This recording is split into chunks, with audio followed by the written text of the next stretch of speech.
বন্ধুরা, তোমরা যারা সিঙ্গেল আছো, তো আজ থেকে তোমরা সিঙ্গেল থাকবে না, কারণ আমি তোমাদেরকে দিতে চলেছি এআই গার্লফ্রেন্ড। হ্যাঁ গাইস, তোমরা ভাবছো আমি এবার কিভাবে তোমাদেরকে এআই গার্লফ্রেন্ড দিব। গাইস, আমি তোমাদেরকে গার্লফ্রেন্ড দিব না, গার্লফ্রেন্ড দিবে এআই।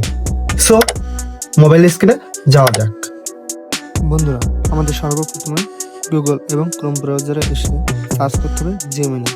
জেমিনিতে সার্চ করার সাথে দেখবে তোমরা গুগল এআই জেমিনি, ঠিক আছে?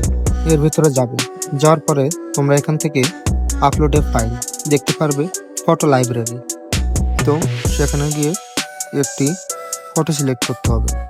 ফটো সিলেক্ট করে একটা টেক্সট আছে, সেটা আমি তোমাদেরকে আমার ভিডিওর কমেন্ট বক্সে দিয়ে রাখবো। সো তোমরা ওখান থেকে কপি করে নিও, তারপর আর কি এখানে দিয়ে দিলে তোমাদের ছবিটা রেডি হবে। সো আমি টেক্সটটা দেওয়ার পরে একটু দেরি হবে, কারণ এআই ছবিটা জেনারেট করছে।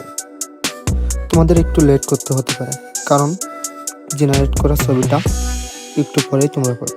গাইস, আমাদের ছবিটা বলতে না বলতে দিয়ে দিয়েছে। দেখেন গাইস, কি সুন্দরভাবে এআই জেনারেট করেছে গার্লফ্রেন্ড। সো আপনারাও এইভাবে অনেক সহজেই এআই দিয়ে গার্লফ্রেন্ড বানিয়ে নিতে পারেন আপনার ছবিতে।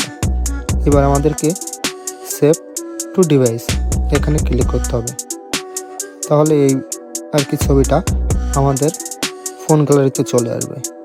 তো বন্ধুরা, আপনারা হয়তো বুঝতে পারছেন যে কিভাবে আমরা এআই দিয়ে গার্লফ্রেন্ড তৈরি করব। সো আজকের ভিডিওটা এই পর্যন্তই ছিল। চ্যানেলে নতুন হয়ে থাকলে অবশ্যই চ্যানেলটা সাবস্ক্রাইব করে রাখবেন। ধন্যবাদ।